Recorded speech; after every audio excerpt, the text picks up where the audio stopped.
Hi, good morning, good evening, good afternoon, good day kung nasan maparte ka ng mundo at welcome sa panibagong vlog. Ayan, 8:45 na. Kakagising lang namin. At as usual, ilalabas ko si Posty dahil Saturday ngayon. At as usual pa rin, ang dalawang bata nasa market na. And may ano ngayon dito, bagong batas. Tungkol sa scooter, electric scooter. Ako may electric scooter sa garage pero madalang kong gamitin. Ngayon, dito sa Italy, kailangan na ng parang plate number ng scooter mo at insurance. Pero okay lang siguro, at least pag na-aksidente ka, di ba? Meron akong katrabaho na-aksidente sa scooter. So, tinahi yung ganito niya. Tapos, ang laki ng multa niya. So, okay lang siguro na may ganun, insurance. Tapos, magbabayad ka rin ng parang meron ka rin sasakyan na normal, may motor ka rin na at kotse. Kasi magbabayad ka ng, parang babayaran mo yung kumukonsuma ka ng kalsada, yung tinatawag na bolo dito. So, ayun, ang bagong batas. Good morning, and lalabas ko muna si Posty. Akit ang panahon, umuulan, buong araw, sabi. Tingnan natin. At dahil sa umuulan ngayon, ito ang kailangan natin ilagay na sapatos. Ang waterproof. Tapos rin ako, ayan windproof to pero hindi din nababasa yung loob nito. Ay. Tara, Posty! Ready na si Posty. Kanina pa siyang palakad-lakad eh. Naka-jacket pa.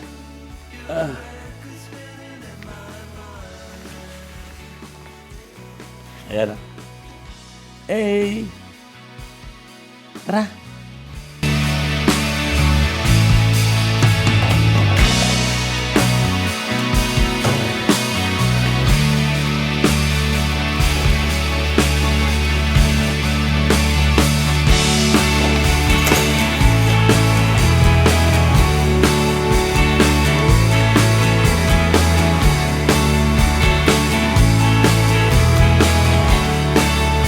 Nagpupupo na si Posty Yan ang kagandahan sa aso na yan.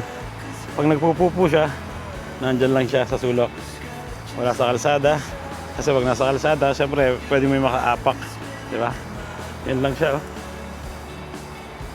Nagtatago. Palagi yan ganyan. Nagtatago lang sa ilalim ng puno, sa ilalim ng halaman. So kailangan ko palang matimbrihan si Mrs. Kasi malamig. Ang suot ko dito t-shirt lang tsaka eto windproof pero malamig. Kailangan kong masabi sa kanya na kailangan siguro mag-hoodie sa ilalim ng windproof para okay na okay, diba? Pero kung suot yung ganito, yung katulad suot ko ngayon, malamig. Nabigla ako. Kailangan bilisan yung lakad pag binagala mo yung lakad, lalamigin ka. Pero pag mabilis, syempre gumagalaw yung katawan mo. Para ka naman nag-exercise, diba? Andito na kami sa park. Grabe ang panahon ngayon. Super cloudy. Mukhang ulan na. Bibilisan lang namin ni Posty. So, busy ng araw na naman ngayon. Mamayang hapon may laro na naman si Bunso, si Basti ng basketball. Tapos, bukas may naman. Naimbitahan kami sa birthday nung tita namin. So, busy weekend na naman, di ba? Dito na kami sa park. Walang katao-tao Ba't ganito yung camera na to? Parang super yung likod niya. Super, ang tawag doon, HDR. Kahit wala naman akong ginagalaw dito. Ito yung settings na normal ng camera na to. Tingnan nyo yung langit, ang ganda, di ba? Tara, uwi na kami. Layo-layo na rin naman ang ating nalakad, di ba? Ito yung nakakatakot sa camera na to sa DJI Osmo Nano. Pag umulan, kailangan mong tanggalin yung nasa ilalim kasi hindi siya waterproof. Kaya ang may recommend ko sa inyo pag yung gusto nyo mag-vlog tapos gusto nyo yung DJI, mas bilhin nyo yung action cam ng DJI kasi pag ganun yung camera nyo pwedeng pang pang ulanan, pwedeng pang araw-araw, di ba? Wala kayong poproblemahin. Kung gusto nyo pumunta sa ilalim ng tubig, walang problema. So, ayun, kung may budget kayo na maganda-ganda, DJI Action Cam. Hindi ko lang, gusto nyo rin bumili ng ganito. Ng Nano. DJI Nano. So, tara. Ayun, ready na kami para mag-grocery. Let's go. Sabi sa Apple kahapon, nung tinanong ko kung anong ngayon, weather. Buong araw uulan. Parang sabi ng Google ngayon, ano lang, cloudy lang, hindi naman daw uulan. Tingnan nga ulit, nasa mga cellphone ko. Yun, naging 11 na, naging 35% na. Ibig sabihin, hindi na uulan to. At mag-grocery muna kami. Gusto yata ni Mrs. ngayon ng tahong. Tahong magluluto, ma? Ako ba magluluto, ikaw? Kung ano, pag meron. Yun! Sarap yun. May tinolang tahong. Kaya mga bata, Tapos marami ng ula. ang mga bata kumakain na. May susi naman yung dalawang bata, kaya alis na kami. Ang ganda na ng panahon, no? Diba? Titingin muna pala kami ng regalo para kay tita, dun sa tita ko magbe-birthday bukas. Ayun kasi ang pinaka mahirap piliin, di ba? Regalo. No. Nagpagasolina muna kami. At papunta lang kami sa supermarket ngayon. Naisip na lang namin regalo bulaklak.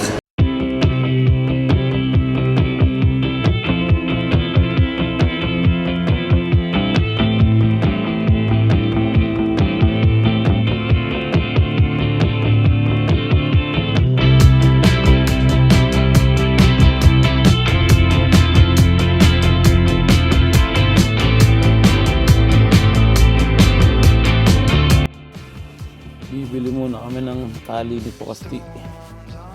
At naputol na yung tali niya. Ba't wala?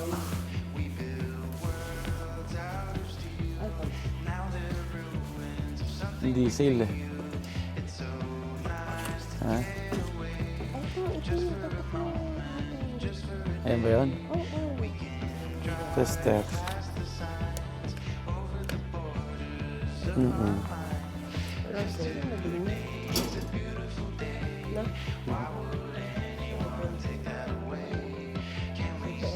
Hindi muna kami ng tinapay. Pwesto, ekwela? Aha. Pretzel.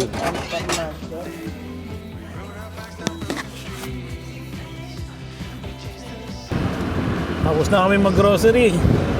Imbes na pang ulam yung nabili namin ay mga medyas. Tsaka leggings ni Mrs. Yun lang. Jogging tayo. Ha? Jogging tayo?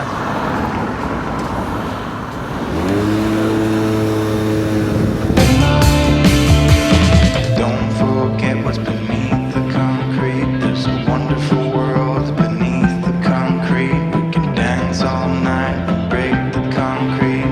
Flowers will bloom and cover the streets. Don't forget what's beneath the concrete. It's coming through the cracks and through the concrete.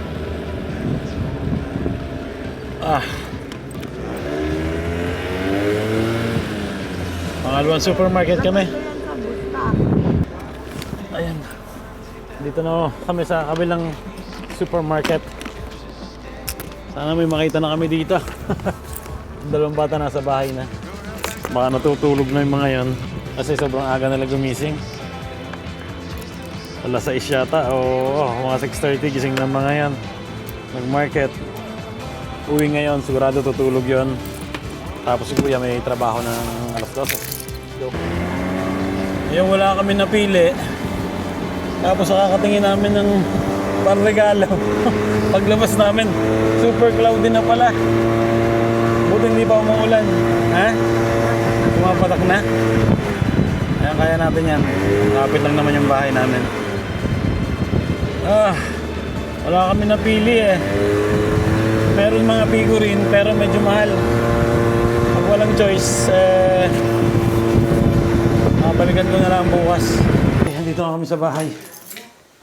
At nalabas ulit kami para bumili ng regalo. At di pa na kami nakakabili. Tumingin na kami pero hindi pa kami nakapili. Kuha muna akong tinapay dito. Medyo gutom. Bretzel yung binili ko eh. Bretzel. Yan o, bretzel.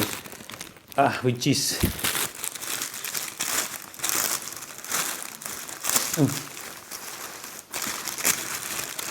Yun o. Palachi! Titingin kami ng regalo dito sa malapit sa bahay. Bibili na rin kami ng pagkain para tanghalian. Kain muna tayo. Ay! Nandito na kami sa supermarket. Inaabot kami ng ulan ni Mrs. Buti na lang meron kami tigisang payong. Dito lang naman kami pupunta. May lobo na yan. Ha? Lamig. Yan lang ba ang suot mo? Bagay, may araw kanina. Dito na kami. Supermarket. Ang hirap ng sapatos ko. Pinapasok ng tubig. At hindi pa rin kami nakabili ng panregalo. Mamaya na lang. Wala naman kami lakad mamaya. Ayan, bumili kami ng tali ni Postio sa aso. Sira na kasi yung ginagamit namin. Tapos bumili si Mrs. ng bago. Nasira agad. Kasi mura. Bumili na kami ng... Ha? Sampo. Bumili na kami ng magandang quality na. Yun lang. Puerta! So, luto na. Ay, tahong. Tahong tayo ngayon. Tapos yung isdang parang tilapia. Gusto daw ni Mrs. ipaihaw.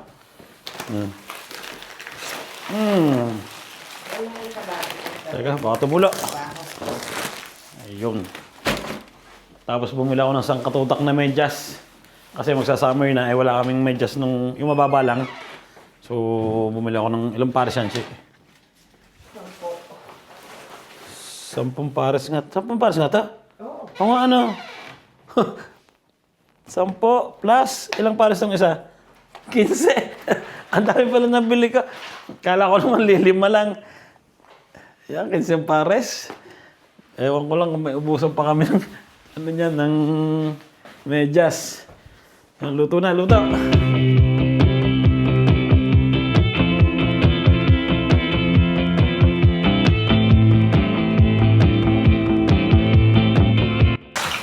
Yun. Paluto na ang aming tanghalian. Magawa ako ng sausawa ng ano, isda. Kamatis. Tsaka sibuyas. Yun.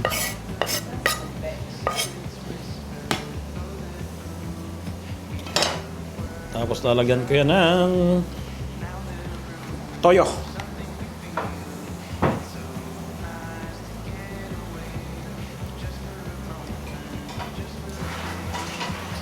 Yun. Tapos paminta, di ba? Konting paminta. Tapos kalamansi.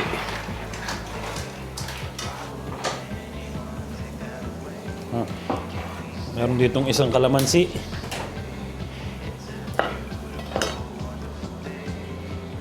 Yun. At syempre lagyan ko yan ng lemon. Diba? Sarap niya, no? At syempre, hahaluin natin yan. Yun, diba?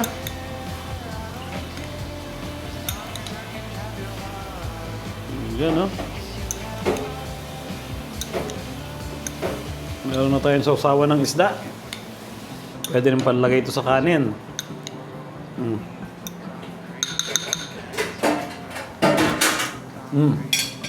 Wow. Yun, ready na, oh. Wow. Pero may isda yung mga bata. At alam nyo naman ang mga batang yung pihikan. Ayan, may isda sila. Pero kumakain yata sila yan na. Pero tulog pa yung dalawa. Tatawagin ko. Si Basti kasi may laro mamaya yun eh. Okay lang na matulog siya. Hanggang umalis nun, natulog siguro kami kahapon, mga alauna na ng madaling araw kasi nga nanood kami ng movie ng Michael Jackson, panoorin niyo yon. Sulit. At ayun, puyat ang dalawa. Tapos alas 6 nagpunta sila sa market. Hindi naman alas 6, mga 6:30, 7, ganun. Kain na tayo. Gising na pala. Peshe. Isda. Peshe ang tawag dito. Sa English, fish. Kuwas man dyan mo. Mga tulog. Si Basti gising na. Makapapalaban na naman yan mamaya. Pag nanalo sila mamaya, first na sa qualification. Ang lugar namin dito. Ano? Gising na si Basti. Aribo daw. Si Marcos tulog pa. Tulog pa. Kakainin ko na rin itong pusit na natira. Let's go. Thank you, Lord. At masarap na naman ang kainan. Arms on the roof, secrets whispered, bulletproof. We build worlds out of steel. Now they're So yun, tapos na kami kumain. At dahil sa isda yung kinain namin, kailangan ko mag-chocolate. Para hindi malansa sa bibig na. Ayan, meron tayo ditong, ano to? Manichero. Galing to sa, Ecuador. Dalawang kaibigan namin. Kaya muna tayo ng chocolate. At malansa sa bibig.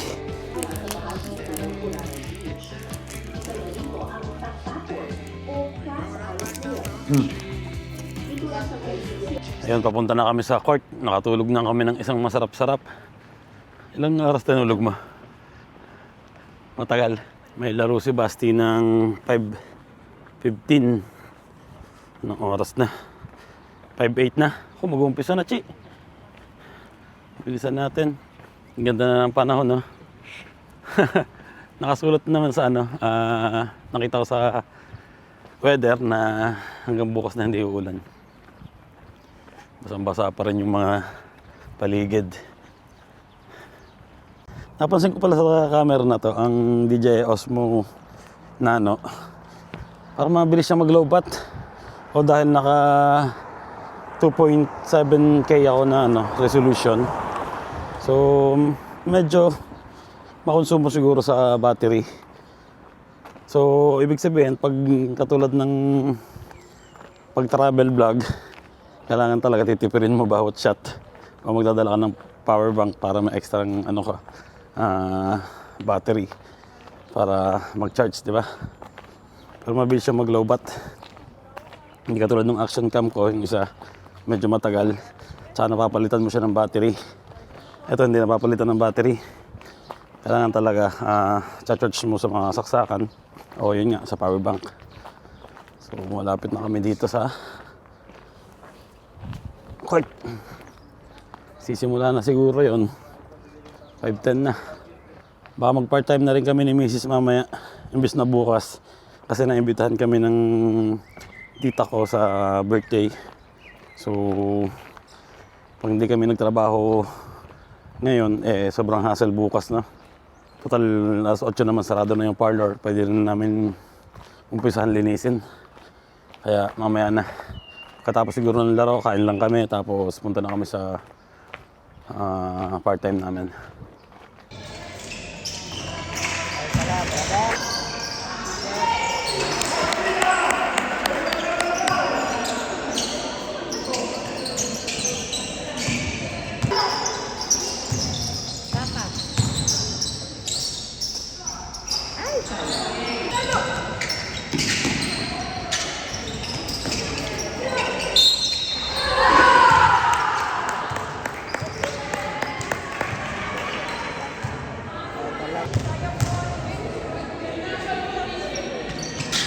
Hola.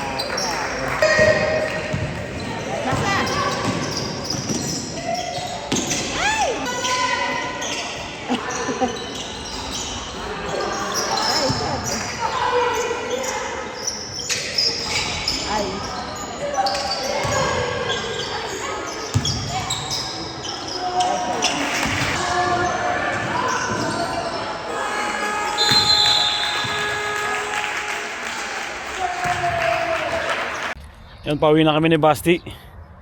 Tampak yung kalaban eh. Hindi na siya pinasok halos nung third tsaka fourth quarter. Hindi na siya pinasok. 5 points lang siya. Kasi halos din naman yung tambak. Ilan ang lamang niya? 60? No. 80. 80 ang lamang nila eh. Hindi na pinasok ng coach kasi may pasok. May laban din siya bukas, may laro din siya bukas. Yung pa rin ang lugar na yon. Pero ang under 14 na kasi ito under 13. Mas malaki yung nakakalaban nila bukas. So, hindi, siya lang pala dahil maglalaro siya sa under 14. Bukas malayo ang laro niya na Basti, hindi kami makakanood. Sasabay na lang siya ng coach. At si Mrs. pala umuna na sa bahay kasi alam niya na rin naman na hindi na mapapasok si Basti. So, nag-umpisa na siya magluto. Ako naman, pagkarating ko sa bahay, maglalabas kay Posti. Tapos, mamaya, punta na kami ng aming part-time sa parlor. Nandito na kami sa park ni Posti. Ang linis na, tinanggal na yung mga damo. Pinutol na. Ikot lang kami ng isa, tapos uwi na kami sa bahay para makakain at makapag-part-time kami ni Mrs. Para bukas hindi nagmamadali sa pagpunta sa birthday. Tapos bibili pa pala kami ng regalo. Wala pang regalo. Ito, nagamit na namin yung bagong tali ni Posti, oh. Diba? Kulay blue nga lang, pero okay lang naman, diba? Ay, kainan na. Yun na lang ulit, diba? Tahong tsaka isda, ubusin namin, ha. Tapos may gyoza pa dito. Thank you, Lord. At kain na kami ng mabilisan, tapos trabaho sa part-time. Ay, part-time naman. Habang walang ginagawa, bukas walang oras.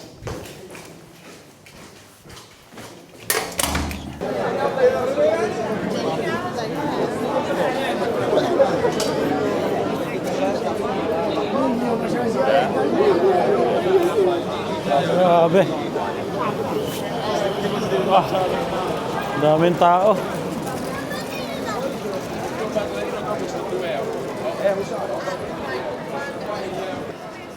Grabe ang tao, oh. Ang dami, oh. Mga kabataan. Pag-asa ng bayan.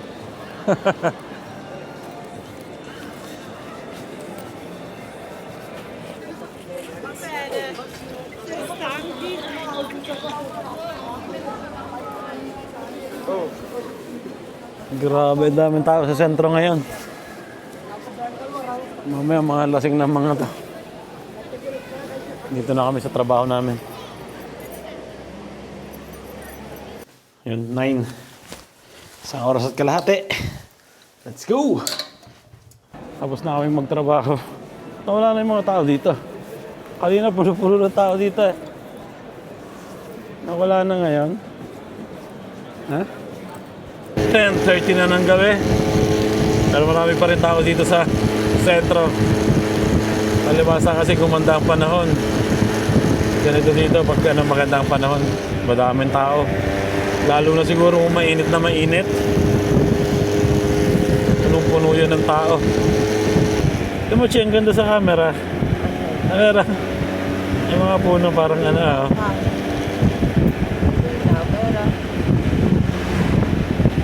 Ang linaw ng camera na to. Madilim na dito eh. Kitang-kita nyo pa rin ako eh, na?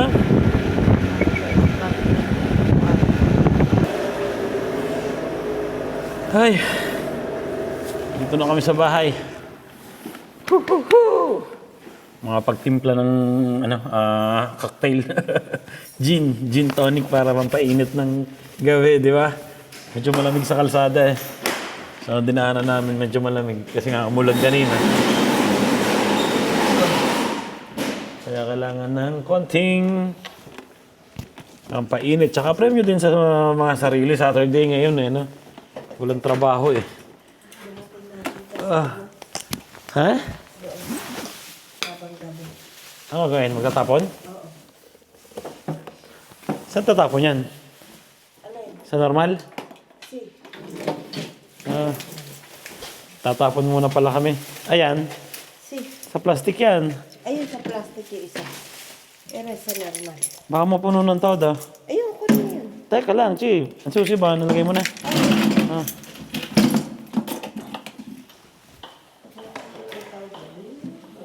Tatapon lang namin to.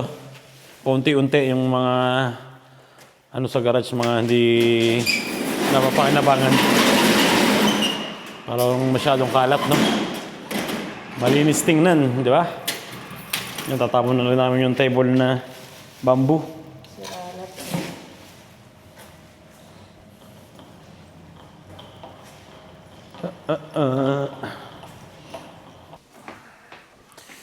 Hi, dito na kami sa bahay.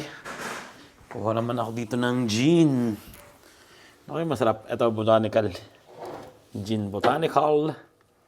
Ayan. At ito lang yung kailangan ko dito. Meron pa ba itong Hendrix na to? Gin Hendrix tayo kaya. Meron pa ba ito? Konti na lang eh. Yan na.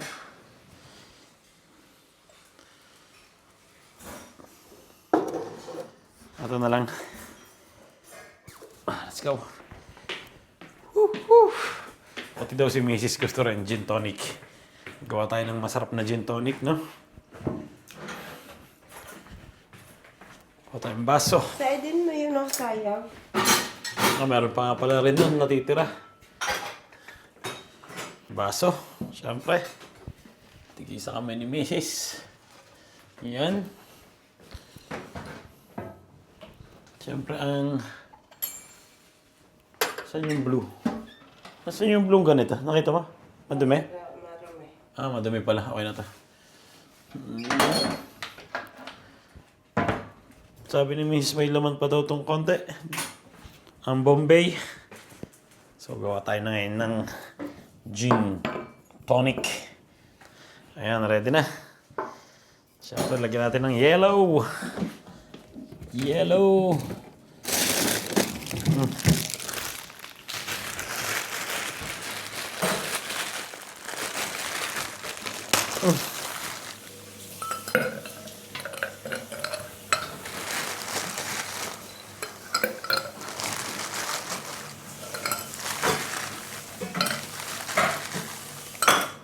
Sarap, diba? Busin na natin to. Wala na rin naman eh. Konting-konti na lang. So, ito yung kay Mrs. Ibig sabihin kay Mrs. ay dalawang ano lang tagayan. Yan. Tapos sa akin, siguro mga 3.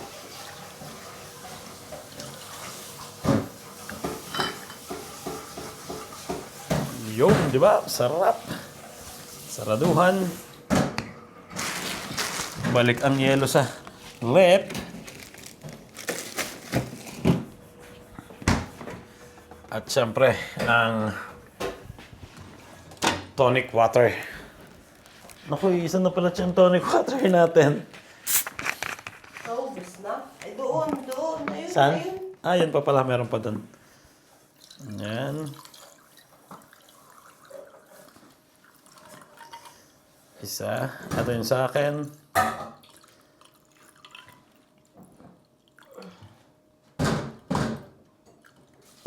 Okay na yan. Siyempre, lagyan natin ng lemon. Mahirap pala yun, Chi.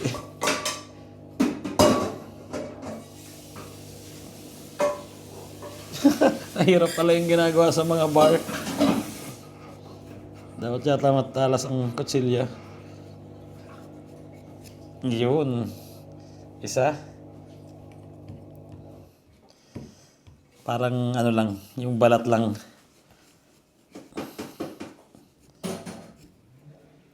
Mahirap eh, napuputol eh.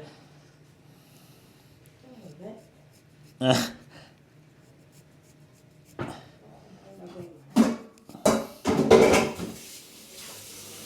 Yun. Ganyan lang siya, balat. Tuloy natin yung dulo para magandang tingnan. So, yan. Meron tayong dalawang gin tonic. Siyempre, lalagyan natin na ng Ginepro. Para siyang paminta, oh. Yan, Ginepro. Nalaglag pa isa. Yan. 5 bawat isang baso. Boom. At siyempre ang straw. Meron na tayo ditong dalawang gin tonic. Tingnan natin. Wow. Wow, wow. Tiya. Wow. Che, wow.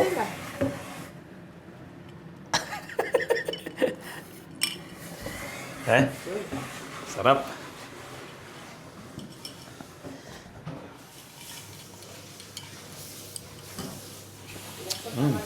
Tapos, prepare naman tayo ng mapupulutan, di ba?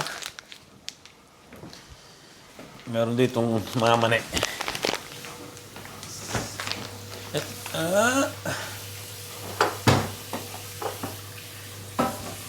Mangkok na maliit. Siyempre.